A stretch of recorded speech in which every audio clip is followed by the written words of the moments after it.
KR ચોકસીના Deven Choksi આપણી સાથે ચર્ચામાં જોડાયા છે. દેવેન સર, ગુડ મોર્નિંગ ને આંતરરાષ્ટ્રીય યોગ દિવસની આપને શુભકામનાઓ. સર, જાણવા માંગીશ, કારણ કે આપણને હેલ્ધી વેલ્ધી રહેવું હોય તો યોગ તો કરવું પડે, પણ આપણે જે રીતે મનને મજબૂત રાખીએ છીએ એવી રીતે તનને પણ મજબૂત રાખવા માટે અને સાથે માનસિક રીતે મજબૂત રહેવા માટે, ખાસ કરીને જ્યારે આપણે આવા શેર માર્કેટ જેવા ક્ષેત્રે કામ કરતા હોઈએ ત્યારે કેટલું જરૂરી છે યોગને ફોલો કરવું? ગુડ મોર્નિંગ નિશા, આપ સર્વેને અને દર્શક મિત્રોને પણ યોગા દિવસની ખૂબ ખૂબ શુભેચ્છા. અને આજનો સૌથી longest day, yoga day, music day આપણે જેને કહેતા હોઈએ છીએ, એની આજે આપણે એક સરસ શરૂઆત કરી રહ્યા છે આપણા ડિસ્કશનથી. બહુ જરૂરી છે મારા હિસાબે મનની સ્થિતિને મજબૂત રાખવા માટે પણ. યોગા એટલે unity, I think with the everything else, I think from here to the eternal world. આપણે જેને કહેતા હોઈએ કે આપણી જે યુનિટી, આપણી પોતાની જાતની unity I think external world સાથે કરતા હોઈએ, યુનિવર્સ સાથે કરતા હોઈએ, એને યોગ કહેવામાં આવે છે. તો આ યુનિટીની ખૂબ જરૂર છે. જ્યારે આપણે આપણા કાર્યની અંદર વ્યસ્ત હોઈએ એ સમયે આઈ થિંક બહારની દુનિયા સાથે આપણી જે મજબૂતાઈ હોવી જોઈએ એ યોગા સાથે આપણે કરવા મળે છે. મનને શાંતિ મળે, શરીરને તંદુરસ્તી મળે, એ ડેફિનેટલી આઈ થિંક આ પર્પસ છે. તો સર્ટનલી પ્રાણાયામ છે, કસરતો છે, યોગ છે, એ વસ્તુને આપણે ડેફિનેટલી ધ્યાનમાં રાખવી જોઈએ. અને આઈ થિંક આપણી શારીરિક તંદુરસ્તી સારી હોય તો ઓબ્વિયસલી અને માનસિક તંદુરસ્તી સાથે આપણે બહુ સારી રીતે રિલેટ કરી શકીએ. So it's an important thing, at least for our profession and so many other professions, I must say. Right. Devenji, એ સાથે હવે માર્કેટના આપણે જો સિનારીઓની વાત કરીએ તો આજે આપણે ઇન્ટરનેશનલ યોગ દિવસના દિવસે શારીરિક તંદુરસ્તીની વાત કરી રહ્યા છે, પણ માર્કેટ આજે કંઈક અલગ મૂડમાં દેખાઈ રહ્યું છે, જે પ્રમાણે વૈશ્વિક બજારોના ક્યુઝ મળી રહ્યા છે. અહીંયા આપ શું કહેશો? હવે થોડુંક આપણે આ બંને તરફના મૂવ માટે થઈને તૈયાર રહેવું પડશે. માર્કેટ હવે નીચે ઉપર બંને તરફની વોલેટિલિટીના ટ્રેન્ડ બતાવતું દેખાશે.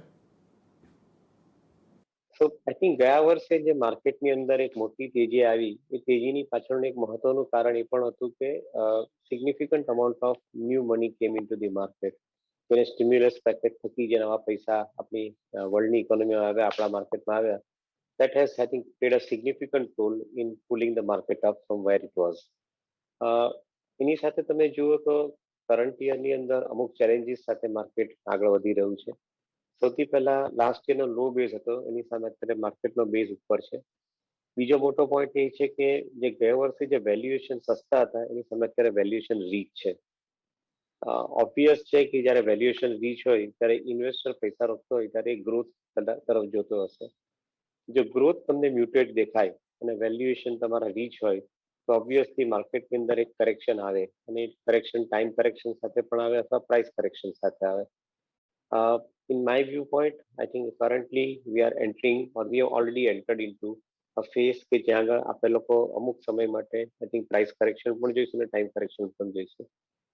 અક્રોસ ધ બોર્ડ કદાચ એની અસર કેટલી થાય એ કેવું મુશ્કેલ છે, પરંતુ મારું એવું માનવું છે કે જે જગ્યાએ આઈ થિંક ડિસપ્રોપોર્શનેટ વેલ્યુએશન થયા છે ત્યાં આગળ થોડી ઘણી કરેક્ટ ઇફેક્ટ જોવા મળશે અને માર્કેટ થોડું સાઇડવેઝ રહેશે એવું માનીને ચાલવું જોઈએ. પછી એ સિક્લિકલ સ્ટોક્સ હોય અથવા ગ્રોથ સ્ટોક્સ હોય, આઈ થિંક દરેક જગ્યાએ આ એક કરેક્શન આવવાની જગ્યા રહે છે. એ બીજી પણ વસ્તુ એક ઓબ્ઝર્વ કરી રિસન્ટ ટાઈમની અંદર 2021માં કે FOMO mentality has started coming in. એને કારણે I think people have started getting into herd. લોકોએ આઈ થિંક કોઈ બી વેલ્યુએશન્સ પર કોઈ બી શેરોને બાય કરવાનું પ્રક્રિયા ચાલુ કરી છે. Many of the penny stocks have gone up in the process. I think again the point here is કે સંતુલિતતા જાળવવી જોઈએ. જો આવા સમયની અંદર તમે ક્લાસિક મિસ્ટેક કરો કે જે અનડિઝર્વિંગ વેલ્યુએશન સાથે ઊંચા પર અમુક સ્ટોક્સને બાય કરશો તો પોર્ટફોલિયો અંદર I think not only you will have to carry it for a longer period, પરંતુ આપના પોર્ટફોલિયોમાં જે કમાવા માટેની જે તક હશે એ તકને પણ તમે જતી કરતા હશો, કારણ કે તમારી પાસે ઊંચા ભાવના અમુક શેરો હશે ને વેચી નહીં શકો તો બીજા શેર તમે તે વખતે અમુક ઓપોર્ચ્યુનિટી આવે ત્યારે લઈ પણ નહીં શકો. તો એ પરિસ્થિતિને ધ્યાનમાં રાખવા માટે એક ડિસિપ્લિન રાખવાની બહુ જરૂર છે, અને જે આપણે યોગ થકી શીખવા મળે છે કે જે ડિસિપ્લિન આપણે લાવવાની છે એ પોર્ટફોલિયોની અંદર જે યુફોરિક સ્ટોક છે, જે સિક્લિકલ સ્ટોક્સ છે, એ સ્ટોક્સની અંદર જો ડિસ્પ્રોપોર્શનેટલી હાઈ વેલ્યુએશન હોય એ વેલ્યુએશનમાંથી એક વખત બુક કરીને પ્રોફિટ જે કંપનીમાં વેલ્યુ પ્રોપોઝિશન મોટી ઇન્વેસ્ટ થતી હોય એની અંદર ઇન્વેસ્ટ કરવું જોઈએ એવું મારું માનવું છે. પણ yes, I think there is going to be a situation of some amount of price adjustments, call it volatility, call it corrections.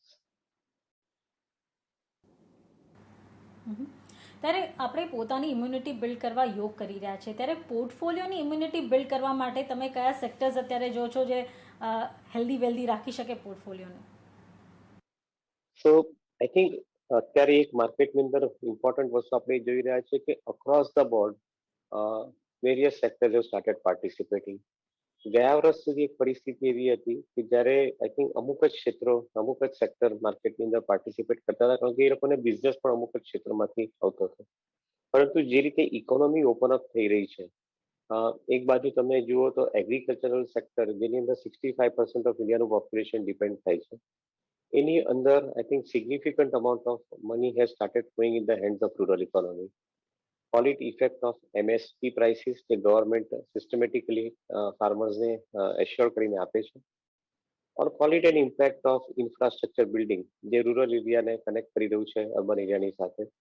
તો એ ઇન્ફ્રાસ્ટ્રક્ચર બિલ્ડિંગને કારણે પણ I think importantly lot of money is getting in the hands of rural economy.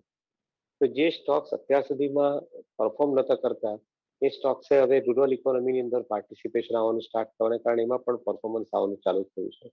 So I think મારું પોતાનું એક એવું માનવું છે કે અત્યારે માર્કેટમાં ક્ષેત્ર સિલેક્ટ કરવા કરતા અથવા સેક્ટર સિલેક્ટ કરવા કરતા આઈ થિંક ઇમ્પોર્ટન્ટ આસ્પેક્ટ છે કે તમે ઇન્ડિવિજ્યુઅલ સ્ટોક્સની પાછળ કયા ડેવલપમેન્ટ છે તે જુઓ. મારું એવું સ્ટડી કે છે કે અક્રોસ ધ બોર્ડ ડિફરન્ટ કંપનીઝની અંદર જે કંપનીઓ ગ્રોથ લાવવા માંગે છે એ લોકો ટેકનોલોજી ઇનેબલ થતા જાય છે, અને this is a significant change. કદાચ હજુ કંપનીઓની બેલેન્સ શીટમાં કે પ્રેઝન્ટેશન્સમાં એ વસ્તુ આપણે નથી જોઈ રહ્યા, પણ many of the companies have started talking about significantly adding the digital component to their business. ઘણી બધી કંપનીઓ જે B2B હતી તે લોકો હવે B2C સેગમેન્ટ તરફ મૂવ થઈ છે, અને mainly they have adopted the technology. So in my view point I think existing companies which are reinventing themself એના પર ધ્યાન વધારે આપવું જોઈએ, કારણ કે અમુક મોટી સાઇઝની કંપનીઓ છે જે લોકો પોતાની જાતને રીઇન્વેન્ટ કરી રહી છે. એ લોકોને કદાચ આ માર્કેટની અંદર આગળ વધવા માટેની જે વેગ મળવો જોઈએ અથવા જે સ્પીડ મળવી જોઈએ એ કદાચ વધારે ફાસ્ટ હશે. તો એ પોઈન્ટ ઓફ વ્યૂથી ધ્યાનમાં રાખી અને ટેક ઇનેબલમેન્ટ જે કંપનીઓ લાવતી હોય સિસ્ટમેટિકલી અને ગ્રોથ માટેના આઈ થિંક જે લોકો બિઝનેસના મોડલને ચેન્જ કરીને રીઇન્વેન્ટ કરવા માટેના જે લોકો પ્રોગ્રામ લોન્ચ કરતા હોય એ ટાઈપની કંપનીઓ પર વધારે ધ્યાન રાખવું પડે. અને દરેકે દરેક ક્ષેત્રમાં આવી અમુક કંપનીઓ આપણે મળી શકે. આઈ think we can do discussion on સચ kind of businesses. Okay sir, આને આધાર ઉપર એક વસ્તુ સમજવા માંગીશું કે રિસન્ટ ટાઈમની અંદર આપણે જોઈએ તો જે ઘણી બધી આઈટી કંપનીઝ છે, અને આઈટી કંપનીઝમાં પણ દિગ્ગજ નામોની આડી આઈટી કંપનીઝ નહીં કે જેનું એક્સપોર્ટ માર્કેટની અંદર ઘણું મોટું કોન્ટ્રીબ્યુશન છે, પણ ઘણા બધા મિડ સાઇઝના આઈટી કંપનીઝ કે જેઓ આપણા ડોમેસ્ટિક ફ્રન્ટ ઉપર જ અલગ અલગ પ્રકારની ટેકનોલોજીસ પ્રોવાઈડ કરે છે, એ બધી કંપનીઝને ઘણા સારા ઓર્ડર્સ મળી રહ્યા છે. ડોમેસ્ટિક ફ્રન્ટ ઉપરની ડિમાન્ડ આઉટલુક ઘણો બદલાતો દેખાઈ રહ્યો છે. તો આ વાત તમે જે વાત કરી રહ્યા છો એની સાથે કોરિલેટ કરીને શું લાગે છે કે કદાચ આપણે હવે આપણા જે ડોમેસ્ટિક બિઝનેસીસ ફોકસના જે આઈટી સર્વિસીસ પ્રોવાઈડર છે કે આઈટી કંપનીઝ છે એના ઉપર ધ્યાન રાખી શકાય? મારા ખ્યાલથી ડેફિનેટલી આઈ થિંક રાખવું જોઈએ. ઓફકોર્સ આઈ થિંક ડોમેસ્ટિક ઇકોનોમીની અંદર એક મોટી ચેલેન્જ આઈટી કંપનીઓની એમ મળી રહી છે કે એ લોકોને માર્જિન કમાવા નથી મળતું. આજે તમે ઇન્ફોસિસ જેવી કંપનીમાં પણ જુઓ તો એનું જે સેલ્સનું કમ્પોઝિશન છે, I think India as a contributor into the entire portfolio of sales is lower of the single digit. So obviously, I think they are dependent more on USA, they are dependent more on Europe, they are dependent other Asia Pacific countries. And India, I think કદાચ focus એ લોકોનું ઓછું છે because bigger companies are finding themselves very tough to operate in India because of the margin that they don't get. એની સામે yes, I do agree that I think that are sizably small and mid-sized companies which are operating in market, be it in organized sector or unorganized sector. એ લોકોની પાસે I think Indian ઇકોનોમીની અંદર cater કરવા માટે વધારે સારી order book છે, અને may be I think some of this companies are doing systematically well too. However જે લિસ્ટેડ માર્કેટમાં જે અમુક કંપનીઓ છે એ કંપનીમાં વોટ આઈ એમ ઓબ્ઝર્વિંગ એ કંપનીઓમાં કદાચ I think valuation point of વ્યૂથી અમુક કંપનીઓએ સિગ્નિફિકન્ટલી હાયર સમ પર કોટ કરી રહી છે. maybe I think those companies have opportunity before them, but valuations are far more in excess of I think what they should be. તો એ કદાચ આઈ થિંક ડિસ્કમ્ફર્ટિંગ ફેક્ટર હોઈ શકે, એને થોડુંક ધ્યાનમાં રાખવું જરૂરી બને છે. But otherwise I tend to agree with it કે જે કંપનીઓની પાસે મોટો ગ્રોથ છે, બી ડોમેસ્ટિક ઇકોનોમીમાં હોય, તો આઈ થિંક એ ટાઈપની કંપનીઓને આઈ થિંક એક વખત કેરફુલી નજરથી જોવી જોઈએ. Valuation of course will play a major role. જો બહુ ઊંચા ભાવે તમે કંપની ઇન્વેસ્ટમેન્ટમાં લઈ લેશો તો કદાચ 2000ની સાલમાં જે પરિસ્થિતિ થઈ હતી, ડોટ કોમ કંપનીઓ ના વેલ્યુએશન બબલ બર્સ્ટ થયા હતા, એવી સિચ્યુએશન ભવિષ્યમાં કોઈ બી કારણસર આવી શકે. Because I think we are in a extremely disruptive world, અને the way in which I think the disruptions are taking overnight, I think some of the businesses would face challenges. તો એ ધ્યાનમાં રાખીને ઊંચા ભાવના વેલ્યુએશન પર એક વખત વધારે સાવચેતી રાખવાની જરૂર છે.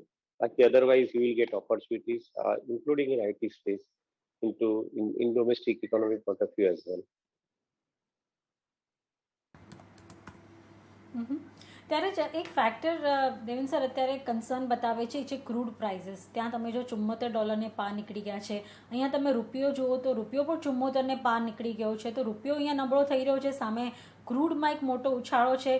એની કેટલી નેગેટિવ ઇમ્પેક્ટ તમે આપણા પર જોવો છો? આઈ થિંક એક ઇમ્પોર્ટન્ટ પોઈન્ટ એ છે કે ક્રૂડ ઓઇલની જે ઇનહરન્ટ ડિમાન્ડ જે છે, એ ડિમાન્ડ ગ્લોબલ ઇકોનોમી અનલોક થવાની સ્ટાર્ટ થઈ એની સાથે રાઇઝ થવાની ચાલુ થઈ છે. That is an important point. However એ પેન્ટઅપ ડિમાન્ડ છે અને એ રેગ્યુલર ડિમાન્ડની સાથે મેચ થવા માટે ટ્રાય કરી રહી છે. I don't think that the growth in the demand is likely to I think be same going forward, because અત્યારના જે ડિમાન્ડ લો લેવલ પર હતી એના પછી ઇકોનોમી ખુલવાને કારણે આઈ થિંક એક ડિમાન્ડ વધી છે. For example aviation business globally European ઇકોનોમીની અંદર અથવા અમેરિકાની અંદર અથવા બીજા દેશોની અંદર જેમ જેમ ઇકોનોમી ખુલતી જાય છે, the aviation business is probably seeing a bumper traffic coming into them in the business. Obviously, air turbine fuel ની ડિમાન્ડ જે એક વખત લો હતી તે વધવાની સ્ટાર્ટ થાય. Similarly, economy open up થાય તો movement of goods, services and people would start increasing. So again, I think the fuel demand increase થવાની ચાલુ થાય. તો એક લો બેઝ પરથી ડિમાન્ડ અહીંયા આગળ હાઈ આવી રહી છે, તેને કારણે અત્યારે માર્કેટમાં ક્રૂડ ઓઇલના ભાવ વધ્યા છે. બીજું કારણ એ છે ક્રૂડ ઓઇલના ભાવ વધવાની પાછળનું કે ગ્લોબલ ઓઇલ પ્રોડ્યુસિંગ કન્ટ્રીઝ છે, એ લોકોએ પોતાના પ્રોડક્શન કર્ટેલ કર્યા છે, તો એને કારણે ભાવ વધ્યા છે. અને ત્રીજું સૌથી મોટું કારણ જો કદાચ ક્રૂડ ઓઇલનો ભાવ અત્યારે ઇમિડિયેટલી આવી પરિસ્થિતિમાં વધવાનું હોય, તે સ્ટિમ્યુલસ પેકેજીસને કારણે છે કે જેની અંદર traders have entered into commodity trading for crude oil. આ ત્રણ ફેક્ટરને કારણે ક્રૂડ ઓઇલના ભાવ શૂટઅપ થયા છે. It would be interesting to see કે કમિંગ પીરિયડની અંદર જ્યારે અનલોક ઇકોનોમી એક નોર્મલ લેવલ પર વર્ક કરવાની ચાલુ થાય પછી similar growth is seen in crude oil or not. If it is not seen અને if the crude oil manufacture starts manufacturing I think at normal rate, then crude oil price will cool down. એ રીતે ચાઇનાએ global economy અંદર એક one of the fundamental factor dictate કર્યું છે. they release the metal commodity into the global market. In turn, I think they started cooling down the metal commodity prices. Similar thing can happen with disruption. If crude oil prices go up, then renewable energy માટેના I think જે investment છે એ significantly વધીને આવશે, અને including I think European economy, the funds are channelizing more into renewable energy. તો એ factor ધ્યાનમાં રાખીને ચાલીએ તો લગભગ મીડિયમ થી લોંગ ટર્મની અંદર જે ભાવ અત્યારના વધ્યા છે એ નોર્મલ થવાની જગ્યા પૂરેપૂરી છે. maybe in the short term I think we are seeing this particular thing, and that could be a serious challenge also, because એને કારણે ઇન્ફ્લેશન વધે તો ઇકોનોમીની અંદર એકવાર ડિમાન્ડ થોડી ઘણી ઓછી થવાની ચાલુ થાય અને એ ફેક્ટર કદાચ અફેક્ટ થઈ શકે. એઝ ઓફ નાઉ ઇન્ડિયા માટે એટલી બધી સિરિયસ કન્સર્ન નથી એવું મારું માનવું છે. including some inflation going up, I think India will be still better off. Currently, I think our supply side situation is improving far more dramatically than we have ever thought before. I think agri production નું પણ I think જે volume વધીને આવ્યું છે last year, એ આ વર્ષે મારા ખ્યાલથી બીજું 5% વધીને આવે એગ્રી આઉટપુટની અંદર. I think it would be a surplus economy on that side too. So I think we'll have to wait and see. I don't think that I think too much of impact should be seen because of the crude oil prices, either on rupee or on any of the other variables, interest rates and etc. So let's wait and see how exactly it works. Okay, પણ sir ઇન્ફ્લેશનની આખી આ સિનારીઓ છે એની સામે આપણે જોઈએ તો હજુ આપણે અહીંયા કદાચ એકાદ વર્ષ સુધી કોઈ પણ પ્રકારના આપણા જે કોસ્ટ ઓફ ફંડ્સ છે એના ઉપર આપણને વધારો થતો નહીં દેખાઈ શકે. તો એને ધ્યાનમાં રાખતા બેન્કિંગ અને ફાઇનાન્શિયલ્સ અને ખાસ કરીને જે ડેટ રિડન સેક્ટર હતા પાવર અને ઇન્ફ્રા એ બધાની અંદર આપણને એક આખો બદલાવ આવતો દેખાયો છે. હવે આ વર્ટિકલ ઉપર આપને શું લાગે છે બેન્કિંગ ઇન્ફ્રા કે પછી અત્યારે એનબીએફસી સ્પેસ છે ક્યાં ધ્યાન રાખી શકાય, કયું એવું વર્ટિકલ દેખાઈ રહ્યું છે જે આપણે પસંદ કરવું જોઈએ? સો આઈ થિંક મેં પહેલા બી કીધું એ પ્રમાણે દરેકે દરેક ક્ષેત્રની અંદર લીડર કંપનીઝ છે એ લોકોની પાસે ડેફિનેટલી સારો બિઝનેસ છે, એટલે એની અંદર કોઈ ડાઉટ નથી ઉભો થતો કઈ રીતે. પછી તમે પાવર મેન્યુફેક્ચર હોય અને પાવર મેન્યુફેક્ચર પાસે જે ફોસાઇલ ફ્યુઅલથી જે પાવર બને છે તે હોય અને સાથે રિન્યુએબલ એનર્જી સાથે પણ પાવર ઉભો થતો હોય તે ટાઈપનો બિઝનેસ પણ હોય, એ for example company like Tata power. So I think they would definitely have better time because the strategy is right in place. More amount of investment is going towards renewable energy. So I think that is going to be positive. So infrastructure sector works good. Similarly, I think consumption area ની અંદર auto ancillaries તમે જુઓ તો auto ancillaries ની અંદર પણ systematically electric વ્હીકલના adoption સાથે નવી ડિમાન્ડ જનરેટ થતી જાય છે અને એ ડિમાન્ડ કદાચ આપણે ધારતા હતા કે 2030 સુધીમાં ઊભી થશે, એની જગ્યાએ આઈ think the scenario today is that 2022 થી 2025 ની અંદર ઊભી થવાની ચાલુ થાય, એટલે it is on a fast pace right now. So from that perspective to I would like to think that I think there is a significant amount of I think growth opportunity coming into auto and kind of a businesses as well. Similarly, government નો જે programme છે એ પ્રોગ્રામની અંદર they are bringing in the fuel ethanol mixture with I think the petroleum. એ લોકોએ fast પેસ કરીને 2023 ની અંદર એ લોકોએ 20% મિક્સરનો programme એ લોકોએ સેટ કર્યો છે. So all in all put together if you see each and every sector ની અંદર I think we are likely to see a significant larger amount of growth. અને જે મેં પહેલા બી કીધું એ પ્રમાણે દરેકે દરેક બિઝનેસ રીઇન્વેન્ટ થતા જાય છે.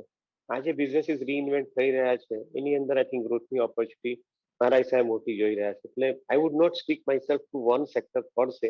આઈ would rather like to see which are the leaders in each of these sectors, I think which should be seen from growth perspective.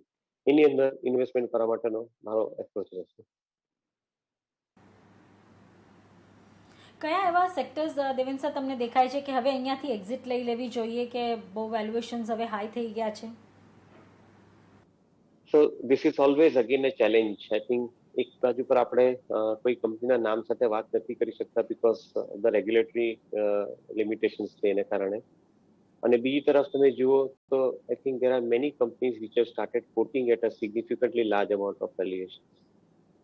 મારું પોતાને કેવું માનવું છે કે મિડ અને સ્મોલ સાઇઝની જે કંપનીઓ છે એના પર થોડીક વખત ફોકસ કરો.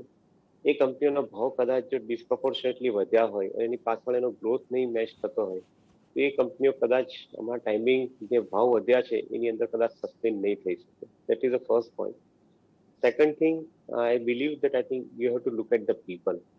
જે મેનેજમેન્ટ પ્રુવન છે કે જે લોકોએ પાસ્ટની અંદર આઈ થિંક એક વખત એ લોકોએ પોતાના performance on targeted line achieve કર્યા છે, એ ટાઈપની મેનેજમેન્ટને વધારે વેઇટ આપો. જે મેનેજમેન્ટ આઈ થિંક હંમેશા કંઈક ને કંઈક કારણસર વલ્નરેબલ રહી છે એને થોડું વેઇટ ઓછું આપવું જોઈશે અને એનામાંથી એક્ઝિટ લેવી પડે કદાચ લેવી પણ પડે એ વિચાર કરવો જોઈએ. બીજી મોસ્ટ ઇમ્પોર્ટન્ટ આસ્પેક્ટ, જે બિઝનેસ સિક્લિકલ છે એ સિક્લિકલની અંદર લીડર્સ સાથે રહેશો તો કદાચ યુ વિલ બી બેનિફિટેડ. પણ જો સિક્લિકલ્સની અંદર વીક કંપની સાથે રહેશો કે જે લોકો ફક્ત ખાલી કદાચ ટર્ન અરાઉન્ડના એક ઓપ્ટિમિઝમ પર ભાવ વધતા હોય એ ટાઈપની કંપની કદાચ ડિસઅપોઇન્ટ પૂરી કરી શકે તમને, એ વસ્તુ પર ધ્યાન રાખવું છે. So I can probably talk about many such other parameters જેના પર અમે લોકો ધ્યાન રાખી રહ્યા છે. Except that I can't talk the name of the company because of the limitations of the regulators. So otherwise, I think we'll have to look at some of these aspects from the risk perspective.